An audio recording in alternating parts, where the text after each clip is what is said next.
Najat Vallaud-Belkacem, bonjour. Bonjour. Comment ça va? Ça va très bien, je vous remercie. Et vous? Très bien, très bien. Je suis très content de vous recevoir dans ce podcast. Moi aussi. Vous savez, j'ai pour habitude d'indiquer à l'invité la première fois que j'ai entendu parler de lui ou de son travail. Mais je vous avoue qu'avec vous, j'ai eu du mal. D'une part, j'ai l'impression que vous avez toujours fait partie du paysage médiatique et politique, et d'autant plus pour moi qui ai grandi au Maroc, qui suis venu en France plus tard. Mais d'une autre part, j'ai vraiment du mal à restituer à partir de quand j'ai entendu parler de Najat Vallaud-Belkacem. Là, j'y arrive pas sur ce coup, j'y arrive pas. Bon. Vous avez quel âge? 25 ans. Très bien.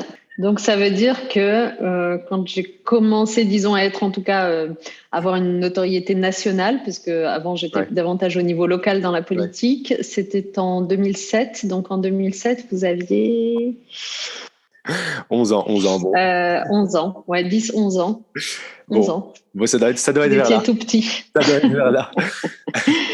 Alors aujourd'hui, je reçois donc Najat, l'ancienne ministre, Najat, la conseillère régionale, la directrice de l'ONG One, ça on y reviendra un peu plus tard, mais il faut aussi dire que je reçois également Najat, la consoeur en quelque sorte, puisque vous animez également un podcast. Ah oui, c'est vrai. Pourquoi ce choix de format ? Je pense un peu pour les mêmes raisons que vous. En fait, on est toujours un peu frustré avec le paysage médiatique qu'on a pour des tas de raisons. Quand ce sont des sujets intéressants qui sont abordés, on se dit on aimerait que ce soit plus long, qu'on donne plus de temps à l'invité, qu'on creuse davantage le sujet. Et puis souvent, c'est pas des sujets très intéressants qui sont abordés. On se dit ça manque. Et donc en fait, le podcast, c'est un outil qui est venu offrir l'extraordinaire possibilité de se faire plaisir déjà à soi-même et puis de faire plaisir à d'autres. En donnant du temps au temps avec les sujets, les thèmes, les invités qu'on a envie d'avoir. Donc, c'est ça, en fait. Et c'est cet univers-là que j'ai eu envie, moi aussi, d'investir un petit peu. Donc, là, je le fais au nom de mon ONG. Donc, le podcast s'appelle One World. Ça veut dire un monde, un seul monde. On est tous embarqués dedans. Et donc, les dysfonctionnements de ce monde, ils ont vocation à quand même trouver des solutions. Et en fait, à chaque séquence, je reçois un invité qui nous raconte ses solutions à lui pour lutter contre l'extrême pauvreté dans le monde, les changements climatiques, la montée des populismes, etc., etc. Oui, je vois bien. Mais justement, quand on vous demande pourquoi ce choix d'orientation vers une ONG, vous dites que ça condense bien ce pourquoi vous êtes toujours battu, à savoir la justice sociale. D'où vous vient cette envie, cette voix, je ne sais pas comment dire. Cet engouement pour ce sujet. Ouais. Écoutez, je pense qu'il y a beaucoup de choses qui procèdent toujours de l'enfance, comme vous le savez. Il y a des choses qui se gravent dans votre rétine sans que vous les ayez forcément théorisées au début. Puis après, avec le temps, vous prenez de la maturité et vous théorisez tout cela. Mais moi, ce qui s'est gravé dans ma rétine, c'est l'envie d'aller vers une société plus juste, une société qui ne soit pas marquée par les inégalités, les fatalités de destin. Et donc, en fait, tout ce qui peut contribuer à une société finalement où tout simplement les individus s'épanouissent sans être arrêtés, empêchés par les conditions de naissance ou les conditions ou l'identité qui est la leur, que ce soit d'être une femme ou d'être un homme, d'être de telle origine ou de telle autre, de telle culture, de telle religion ou de telle autre, etc. Tout ça, ça m'a toujours beaucoup tenu à cœur. Je me dis que en fait, une société évoluée, une société heureuse, c'est une société où les individus peuvent se projeter dans un mieux-être sans être arrêtés par des choses injustes. Voilà. Alors, juste pour le rappeler aux auditeurs, vous êtes né au Maroc, dans une petite ville du nord-est, donc dans la région du Rif. Vous êtes parti très jeune de là. Est-ce que vous avez encore des souvenirs de cette période à Beni Chikhat, parce que vous êtes parti à 4-5 ans? Oui, je suis partie, j'avais 4 ans et demi, je pense. Je crois que j'avais pas encore bouclé mes 5 ans, comme on dit. Et c'est vrai que j'y suis revenue par la suite en vacances, mais de façon très rare, très épisodique. Et puis ensuite, c'est vrai que ça faisait des années que j'avais pas vu cette petite commune du nord du Maroc. Et j'y suis retournée récemment, d'ailleurs, au mois de novembre dernier. J'ai eu la chance d'être la marraine d'un festival de cinéma qui se déroulait à Nador. Et du coup, j'ai profité de l'occasion pour retourner sur les traces de mon enfance. Ouais. Et ça a été une émotion inouïe, comme vous pouvez vous l'imaginer. Ouais. Voilà, il se trouve que dans ce petit village, dans cette commune, dans cette maison de mon enfance, plus personne ne vit parce que mes grands-parents malheureusement sont partis, que tout le monde s'est un peu dispersé, hein, que ce soit au Maroc ou à l'étranger. Donc du coup, c'est essentiellement des ruines que j'ai revues, mais c'était bouleversant. Et j'en ai évidemment des souvenirs, ouais. Et là, à ce moment, justement, quand vous partez, bon, à 4-5 ans, certes, j'imagine que vous ne parliez à ce moment-là que l'amazigh, enfin la langue berbère, donc, qui plus est dans sa version rifaine, c'est ça? Ouais, absolument, Fnazir. Ouais, je parlais pas le français. Ouais. Enfin, peut-être qu'on disait quelques mots par-ci par-là, parce que quand même, il y a des échanges entre les langues à chaque fois. Donc, de la même façon qu'on connaissait des mots en espagnol, parce que le Rif, c'est aussi près de l'Espagne. Ouais. Mais bon, je parlais le Tmazirt. Et donc, après, tout a été un apprentissage quand on est arrivé en France. C'était très bizarre. Je veux dire, tout était nouveau. Les codes, les bruits, les couleurs, même les senteurs, d'une certaine façon, sans parler de la langue. Mais en même temps, quand vous êtes enfant, ça, c'est le grand avantage de l'enfance, c'est que vous apprenez tellement vite, vous vous imprégnez, vous vous imbibez de tout ce qui vous entoure. Et donc, assez rapidement, quand j'y repense, je me dis, ma sœur aînée et moi, puisque à l'époque, on était deux quand on est arrivé, quand on a rejoint mon père avec ma mère, au début des années 80, je me dis finalement, ça a pris assez peu de temps pour que on soit comme des poissons dans l'eau, qu'on parle le français, qu'on le lise. C'est quand même dingue. C'est dingue, mais comment on fait quand on arrive dans un environnement totalement inconnu, qu'on est âgé de 5 ans seulement, comme vous dites, et que le peu de mots qu'on sait dire, ils ne sont même pas compris par les autres. C'est comment à 5 ans, enfin, certes, il y a une capacité d'absorption, mais il y a tout de même, enfin, j'imagine, hein, il y a une grande difficulté tout de même à s'adapter à un tout nouvel environnement. Ouais. C'est drôle ce que vous dites parce que ça me rappelle un épisode que j'ai vécu quand j'étais ministre de l'Éducation nationale. Un jour, je me retrouve, comme souvent c'était le cas, en visite dans une école. En l'occurrence, c'était une petite école primaire à Blois. Et donc, dans cette école de Blois, je parle aux élèves. On était venus pour parler de développement durable et tout ça, donc dans leur classe. Et puis, je vois qu'il y a deux petits élèves, en revanche, qui sont assis côte à côte et qui ne semblent pas bien comprendre ce qu'on dit depuis le début, qui interagissent pas et tout ça. Et donc, je demande à leur professeur, pourquoi eux, ils n'ont pas interagi depuis le début. Et elle me dit, non, mais en fait, ce sont des élèves étrangers qui sont arrivés il n'y a pas longtemps et qui ne parlent pas le français encore. Mais bon, on les inclut dans la classe pour que justement, ils s'en apprennent, ce qui est très bien, pareil. Et donc, du coup, je m'approche d'eux et puis j'essaie de comprendre. Donc, il y en avait un qui venait d'Europe de l'Est. Donc, j'avais pas de communication possible. Et puis, il y en avait un autre dont on me dit, il vient du Maroc. Il vient du Maroc, mais en fait, le problème, c'est que vous pouvez même pas lui parler en arabe, on me dit, parce qu'en fait, il est berbère, visiblement, donc il parle pas l'arabe. Je dis, ah bon? Et là, du coup, je prends le petit à part et je lui dis quelques mots en tmazight. Et j'ai vu les yeux de cet enfant s'illuminer, mais vous n'imaginez pas. C'est-à-dire, à la fois, je pense que c'était bon pour ces élèves d'être complètement plongés dans une scolarité avec d'autres élèves comme ça, et c'est comme ça qu'on apprend. Et en même temps, je pense qu'il y a un sentiment de solitude au début, en effet, quand on n'arrive pas à s'exprimer et tout ça, et de voir, en plus en l'occurrence la ministre, qui s'adressait à lui dans sa langue, c'était extraordinaire. C'est un moment de grande émotion que j'ai vécu. Donc voilà, donc si je me projette, parce que je suis obligée de reconstruire mes souvenirs parce qu'on se souvient pas de tout, mais si je me projette à travers les yeux de ce petit enfant, je me dis que je devais être un peu comme ça, ma sœur aussi, un peu paumée quand même. Mais bon, voilà. Encore une fois, les enfants sont capables d'accomplir des prouesses. Et justement, en parlant d'école, là, vous faites votre collège et votre lycée à Amiens. Est-ce qu'à un certain moment, vous ne ressentiez pas une sorte de décalage entre ce que vous voyez à l'école à travers la vie de vos camarades et vous, ce que vous viviez à la maison avec une éducation de parents marocains, comme un choc de culture, et puis vous, là, au milieu de tout ça, qui ne comprenez pas pourquoi il y avait tant de différences? Alors, oui et non, parce que si je suis très honnête, moi, mon enfance, comment dire ? À la fois, c'était une période où il y avait plutôt plus de mixité dans les établissements scolaires qu'il n'y en a aujourd'hui. C'est d'ailleurs notre grand drame, hein, c'est la perte de mixité. Il se trouve que j'évoluais dans des établissements scolaires, que ce soit la primaire, le collège ou le lycée à Amiens, qui recrutaient aussi bien dans les quartiers populaires dont on venait que dans des communes plus rurales à côté. Donc, du coup, ça faisait un petit mélange quand même de genre et de type de profil d'élèves. Donc, il y avait à la fois plus de mixité et en même temps, donc à la fois, j'étais confrontée finalement à d'autres élèves, à d'autres vies, à d'autres types de parents, etc. Et en même temps, nous, on avait un mode d'éducation assez rigide où globalement, on sortait pas beaucoup, pour ne pas dire on sortait pas. C'est pas grave, hein, c'est pas un reproche fait à mes parents, mais bon, voilà, c'est la vie. Et donc, du coup, par exemple, quand je compare avec ce que font mes enfants aujourd'hui, moi, mes enfants assez jeunes, ils sont allés dormir chez des copains ou chez des copines. Enfin, c'est normal, quoi. Je veux dire, de passer comment dire, de voir comment vivent les autres familles à travers ces invitations à des goûters d'anniversaire, des choses comme ça.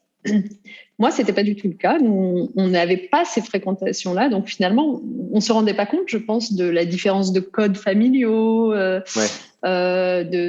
choses que peut-être d'autres enfants étaient autorisés à faire et nous pas. Donc, on n'avait pas ces repères-là. Du coup, peut-être ça nous a permis de ne pas en souffrir aussi, hein, parce que je pense que aussi dans la comparaison, parfois on en vient un petit peu à être frustré, à pas comprendre pourquoi nous on refuse telle ou telle chose. Je veux dire, et puis à pas réclamer des choses qu'on n'avait pas. Je veux dire, je sais pas moi, bon, je suis pas sûre que j'aurais aimé ça dans l'absolu, mais je me souviens pas avoir jamais réclamé d'avoir des jeux vidéo ou que sais-je. Ce genre de choses, vous voyez que les gamins réclament parce que leurs camarades en ont. Donc voilà, donc on était à la fois très intégrés dans le milieu scolaire où on était, et en même temps, quand on était à la maison, on était à la maison. Donc là, vous arrivez, comme vous avez dit, en France avec votre sœur aînée, donc vous étiez deux, et il se trouve que vous êtes une fratrie de 7. Est-ce que, là on a parlé du rapport aux parents, est-ce que vous sentiez un décalage justement, donc vous avec votre sœur aînée qui avait grandi un peu au Maroc, puis avec vos autres frères qui eux sont nés en France justement, est-ce qu'il y a eu un petit décalage ou pas du tout? Si, bien sûr, ne serait-ce que par la pratique du berbère. Ouais. C'est-à-dire que nous, ma sœur aînée et moi-même, il allait de soi qu'avec nos parents, on parlait en tmazirt. Mais frères et sœurs, c'est plus compliqué. Bon, après, ils s'y sont quand même un petit peu mis, mais ils sont déjà que notre berbère à nous, et en particulier le mien, parce que ma sœur s'en sort mieux, mais le mien est très haché. Celui de mes frères et sœurs qui sont nés en France, il est francisé, quoi. C'est un berbère francisé. C'est marrant. C'est marrant à entendre. C'est un berbère avec vraiment l'accent français. Donc oui, il y a une différence, et puis il y a aussi, j'ose le dire comme ça, mais sans doute que le fait d'être né au Maroc, d'avoir vécu quelques années là-bas, d'avoir vécu des expériences extraordinaires qui vont de, je sais pas moi, aider mon grand-père à garder les chèvres, ou alors aller tirer l'eau au puits. Vous voyez cette image d'aller tirer l'eau au puits. Donc avoir vécu des choses comme ça vous donne aussi une forme de densité peut-être qu'ont moins des gens qui du coup naissent dans le pays dans lequel ils vivent, etc. On pas cette autre histoire à raconter. Et nous, on avait le sentiment d'avoir une espèce de densité, de chance, hein, d'une certaine façon, d'avoir vécu ça, et aussi de plus grande maturité, parce que quand vous avez fait ce chemin d'exil, parce que ça reste d'abord un chemin d'exil, hein, on le présente sous une forme joyeuse, mais enfin, on imagine bien que pour mes parents, quitter les leurs, ne pas savoir quand est-ce qu'ils allaient les revoir, on a quand même mis 10 ans avant de retourner au Maroc pour une première séquence de vacances, hein, donc c'est dur, c'est douloureux. Donc nous, on était les deux enfants qui avions vu ce grand départ-là, et ça nous donnait une maturité sur pourquoi on était là, la nécessité de réussir à tout prix, l'école c'est sacré, on peut pas décevoir nos parents, on est là aussi pour les aider, et donc parce qu'on était les aînés, plus encore ma sœur que moi, mais moi aussi. Toute la partie démarche administrative, enfin voilà, c'était nous qui nous en occupions, et donc c'est vrai que ce que peut-être ça vous retire un peu, parce que là j'ai beaucoup dit ce que ça vous apporte, c'est quand même une chance tout ça. Ce que ça vous retire un peu, c'est peut-être une espèce d'insouciance d'enfance, quoi. C'est-à-dire vous êtes moins dans le trip. De toute façon, il y a des adultes qui s'occupent de tout pour moi. Je peux ne me consacrer qu'à mes caprices. Moi, je crois que j'ai jamais été comme ça. Mais justement, il peut être là aussi le décalage avec les camarades de classe dont on parlait tout à l'heure. Absolument. Mais justement, à ce sujet, dans votre autobiographie qui est parue aux éditions Grasset, et ça rejoint ce que vous avez dit au tout début. Je vous cite, vous dites, quand on a connu l'exil, même un exil relativement doux, sans guerre, on met toutes ses forces dans la vie, il faut s'adapter, s'accoutumer au climat, aux routes, aux noms, au rythme, aux mœurs, s'accoutumer à la langue, mais aussi au langage invisible du corps, des odeurs, des regards. Et mon père disait toujours, ne faites pas de vagues, on doit être une famille respectable. Qu'est-ce que ça vous évoque, tout ça? D'abord, j'ai fait des longues phrases dans le livre. Il y a pas mal de virgules, ça va. J'ai beaucoup aimé écrire ce livre parce que c'était vraiment une occasion de mettre sur le papier des choses qui restaient à l'état d'impression, de souvenirs. Ouais. Et franchement, ça m'a fait beaucoup de bien. Mais qu'est-ce que ça m'évoque précisément, ce passage? Je vais m'arrêter sur la dernière phrase, celle de mon père, ne faites pas de vagues. C'est-à-dire que, au fond, on était heureux d'être parvenus à arriver en France, s'y installer. On était bien placés pour savoir que nombre de gens auraient voulu parvenir à cela et n'y étaient pas arrivés. On avait au Maroc des exemples innombrables de gens qui avaient essayé la traversée, enfin de différentes façons, et pour lesquels ça s'était soldé par malheureusement un échec. Et donc nous, on avait le sentiment d'être des privilégiés, d'être là. Et en même temps, on se sentait pas toujours super bienvenus, soyons clairs. Il suffisait parfois d'allumer sa télé. On est quand même dans les années 80, c'est le début de la montée du Front National. Moi, j'ai des souvenirs, je crois que je le raconte dans le livre, mais j'ai des souvenirs d'avoir trouvé, je sais pas, devant mon école, des prospectus du Front National décrivant les Arabes comme des voleurs de poules, avec des jeans troués, des choses comme ça. Et donc, du coup, tout ça fait que on n'a pas envie de faire de vagues. Mes parents sont des gens discrets. Et ils nous imposent un petit peu les mêmes choses. C'est-à-dire, ils auraient été extrêmement mortifiés si dans leur famille il y avait quelqu'un qui avait posé des problèmes. Alors, vous allez me dire, ça se maîtrise pas toujours ce genre de choses, et malheureusement, c'est la vie. Tout ça, on le sait, mais en tout cas. C'est sans doute une part de ça qui explique pourquoi on était quand même très corsetés. Quand je disais qu'on sortait vraiment pas, on sortait vraiment pas. Enfin, je veux dire, c'était la maison, l'école, le travail, les corvées domestiques. Après, du coup, en plus, comme on était deux filles, les aînées, il y a aussi une dimension genre, et ça va de soi, parce que quand le premier garçon est arrivé, donc en position 4, c'est le numéro 4 dans la famille, on a bien vu quand même aussi la différence de traitement. Parce que c'est aussi un peu ça notre culture, n'est-ce pas? C'est qu'on ne demande pas exactement la même chose aux filles et aux garçons. Et donc là, on a vu que les corvées domestiques, elles s'étaient pas réclamées de la même façon aux garçons qu'aux filles, que les fêtes de sortir avec les copains, c'était un peu moins corseté pour lui et tout ça. Donc là, on a commencé à dire quand même. mais bon, comme le garçon est arrivé tard, dans mon souvenir, je pense qu'on avait déjà bien 9, 10, 11 ans quand le garçon est arrivé. Donc les automatismes s'étaient quand même déjà bien installés. Les tâches étaient déjà réparties. Ouais, c'est ça, exactement. Et vous, justement, d'ailleurs, vous avez des jumeaux, eux-mêmes issus de cultures multiples. Comment vous pensez gérer la transmission de leur culture au pluriel, hein? Je pense notamment à la marocaine et à la libanaise aussi, par leur père. Oui, alors, moi, en fait, j'ai toujours essayé. Quand je vous disais tout à l'heure que j'étais férue de justice sociale, ça va chercher très loin. C'est même dans la pratique quotidienne, dans la vie de tous les jours. C'est-à-dire que, par exemple, d'abord, ça a été je pense, le plus grand bonheur de ma vie de découvrir un jour que j'attendais des jumeaux. Alors là, franchement, surtout qu'a priori, il n'y en avait pas dans nos familles. C'était pas du tout une évidence. Donc, c'était juste l'immense surprise. Doublé du fait que c'était le choix du roi ou le choix de la reine, comme on dit, c'est-à-dire un garçon et une fille. Incroyable. Et là, je sais que immédiatement, je dis à mon mari, justement, par cet esprit d'équité, de justice, on va donner un prénom français, puis un prénom marocain ou arabe, disons. à ses enfants. Et en fait, on a même poussé le truc très loin quand on y réfléchit, puisque finalement, on leur a donné donc 2 prénoms chacun. Et donc, on s'est arrangé pour que le deuxième prénom soit ce qui manquait au premier. C'est-à-dire, le garçon s'appelle Louis, et donc son deuxième prénom, c'est Adèle. Ouais. Et la fille s'appelle Nour, et donc son deuxième prénom, c'est Chloé. Donc, vous voyez, en fait, cette recherche, parfois presque un peu ridicule, mais bon, d'équité et d'égalité en tout, elle me conduit aussi dans un autre style à avoir veillé dans leur éducation, à justement ne pas reproduire les stéréotypes genrés que j'évoquais tout à l'heure, à réclamer, à être aussi exigeante avec l'un que l'autre sur tous les sujets. C'est-à-dire, oui, les corvées domestiques, ça se partage, mais de la même façon, par exemple, quand je demande à mes enfants de lire, parce que j'insiste beaucoup pour qu'ils lisent, je crois énormément dans les vertus de la lecture, je ne vais pas attendre cela davantage de la fille que du garçon. C'est des choses qu'on a souvent constatées, vous voyez, où on met plus la pression sur les filles pour qu'elles lisent en considérant que les garçons, c'est pas trop leur truc, mais non, pas du tout. Enfin, voilà, donc du coup, c'est vrai que je fais très attention à tout ça. Après, bon, on est parfois dépassé un petit peu. Vous savez, les enfants, on les maîtrise pas. Hein. Et d'ailleurs, là, on parle de double origine, de double culture. Et c'est une question que j'avais également posée à Leila Slimani dans un précédent épisode. Pourquoi, selon vous, on a tendance à dire franco-marocain et pas maroco-français?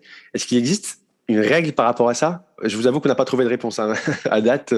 C'est très drôle parce que ce que vous dites là, ça me rappelle une anecdote qui m'est arrivée. Je pense qu'on devait être en 2006, quelque chose comme ça, et je suis en campagne électorale dans un territoire à Lyon.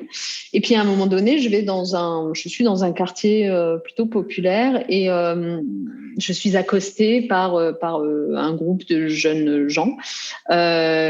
Plutôt d'origine maghrébine, si mes souvenirs sont bons, et qui viennent me voir. Alors, comme ça, vous vous présentez aux élections, etc. Mais nous, on a une question. J'étais trop contente. Ils s'intéressaient à ce que je racontais. C'est pas toujours le cas. Mais nous, on a une question. Ok, oui, je vous en prie. Votre nom, c'est Najat Vallaud Belkacem, si on lit bien ce qu'il y a écrit sur les tracts. Je fais ouais. Non, mais votre vrai nom, c'est Najat Belkacem. Oui, mon nom de jeune fille, oui. Mais du coup, pourquoi vous mettez Vallaud devant Belkacem? Parce que c'est le nom de mon mari. Oui, mais pourquoi vous n'avez pas fait Najat Belkacem Vallaud? Vous avez honte de votre nom. Et donc, du coup, ça me renvoie un peu à votre question. Parce que je veux dire, à un moment donné, il faut arrêter de tout politiser, sérieusement. C'est ce que je crois que je leur avais répondu. C'est juste, en fait, écoutez bien la sonorité.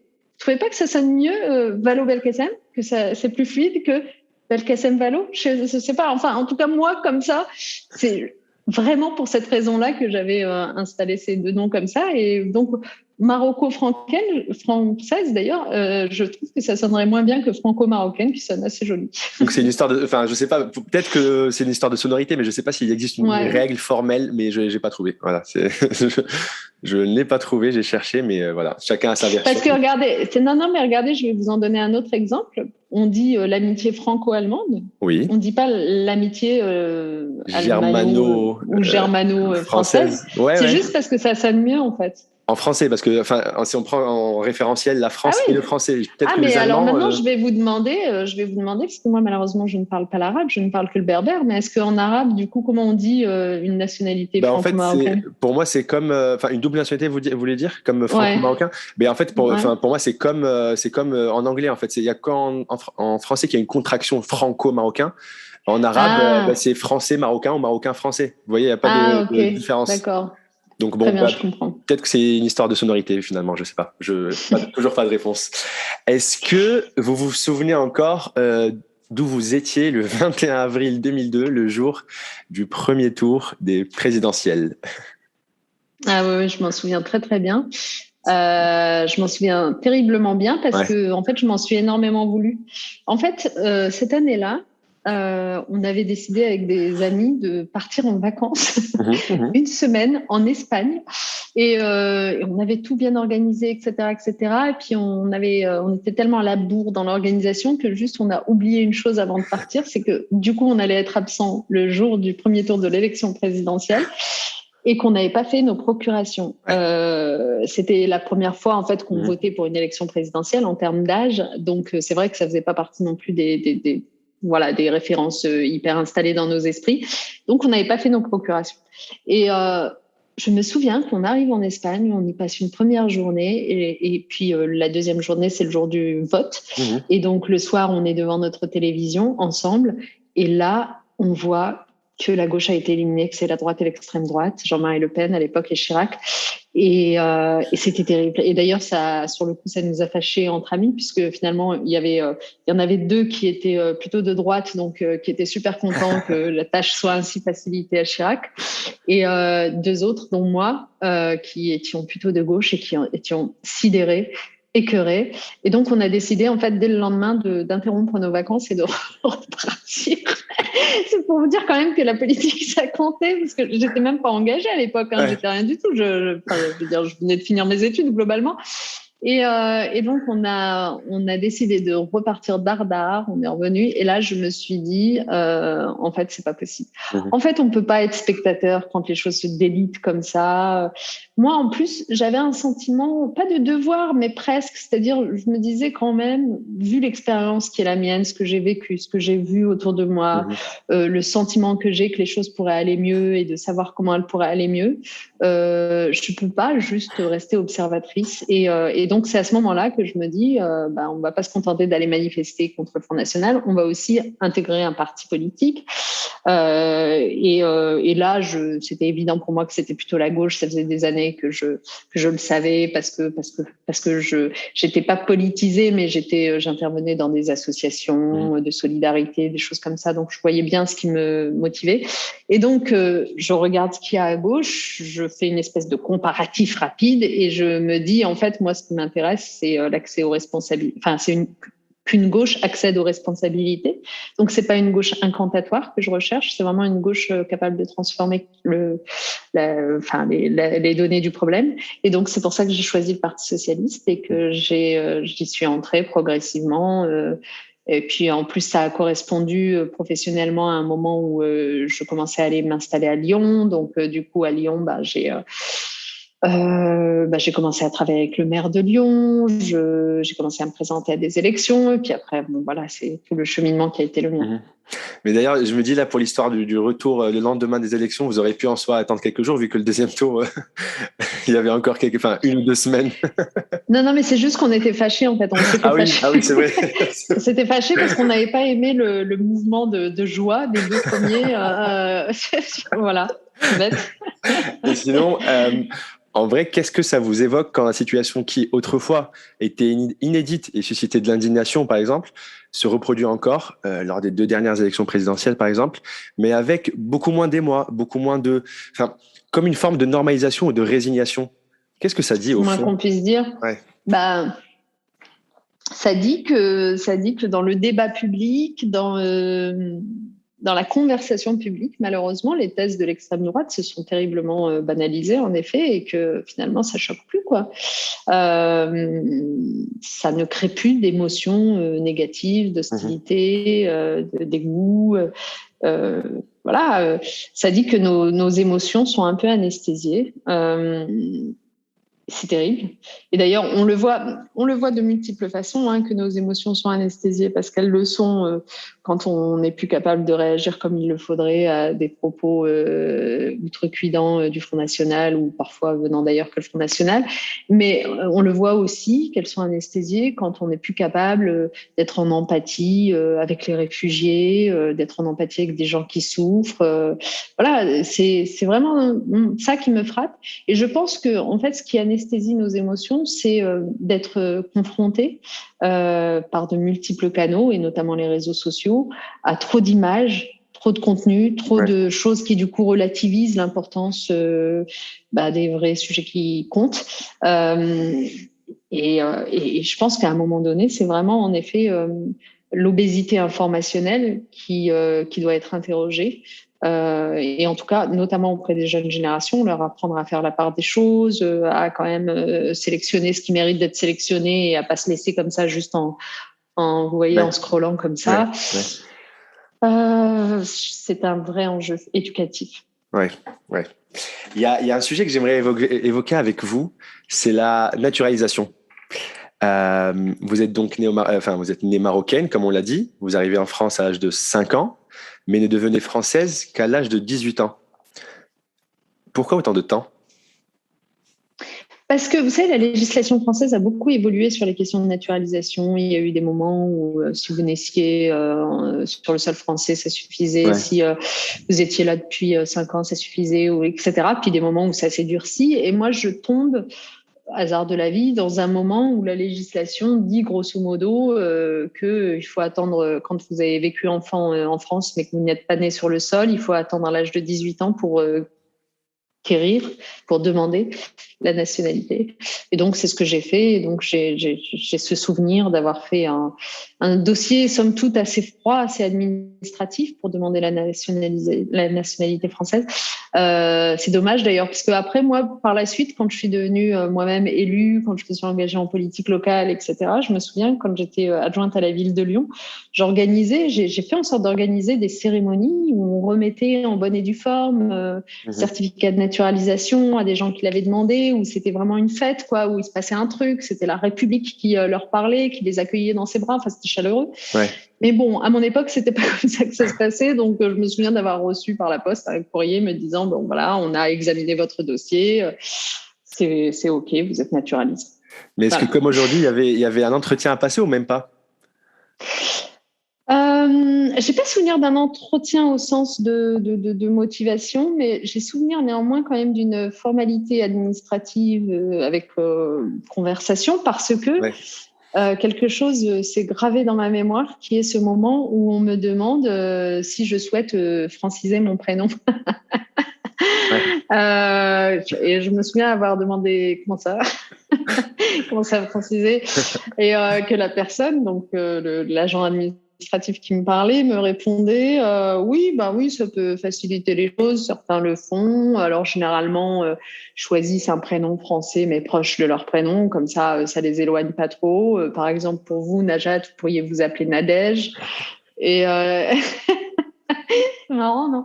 Et je me souviens avoir dit, bah, en fait, non. En fait, si vous voulez, quand j'étais petite, je me souviens de lui avoir dit, vous savez, quand j'étais petite, j'aimais pas mon prénom, mais en fait, je me Mais suis là, habituée.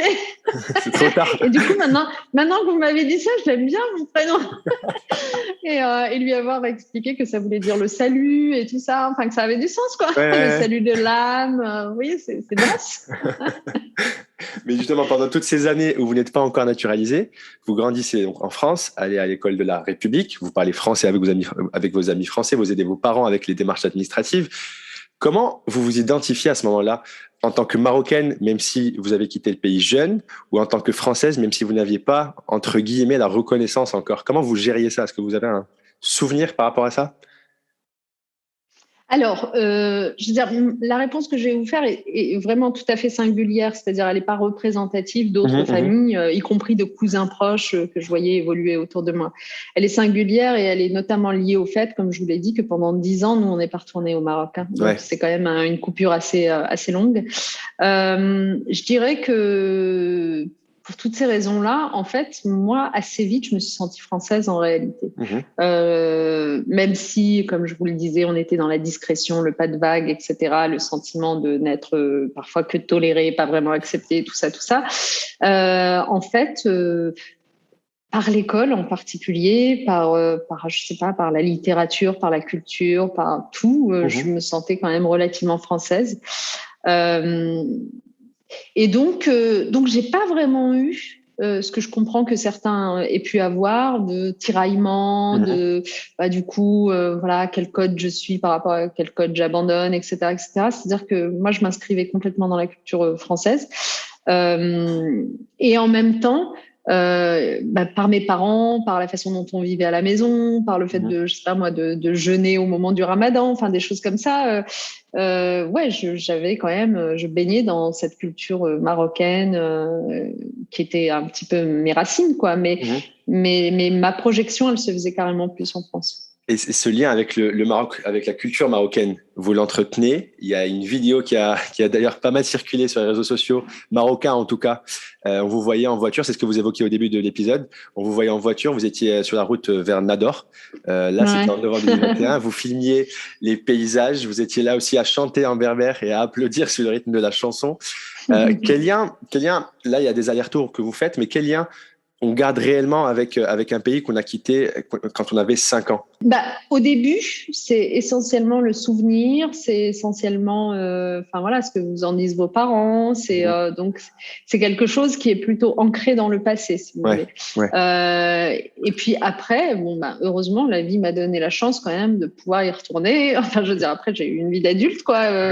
Et sitôt que j'ai pu, j'étais un peu plus maîtresse de moi-même. Et donc, en fait, j'ai redécouvert. Il y a eu un moment pour moi de véritable redécouverte du Maroc, qui doit dater de, je dirais bien du début des années 2000, grosso modo. Enfin, je veux dire, et là, j'ai eu la chance de pouvoir retourner voir une autre dimension du Maroc que j'ignorais, parce que finalement, enfant, je n'avais connu que le Rif, j'avais connu même mon petit village de Beni Chika.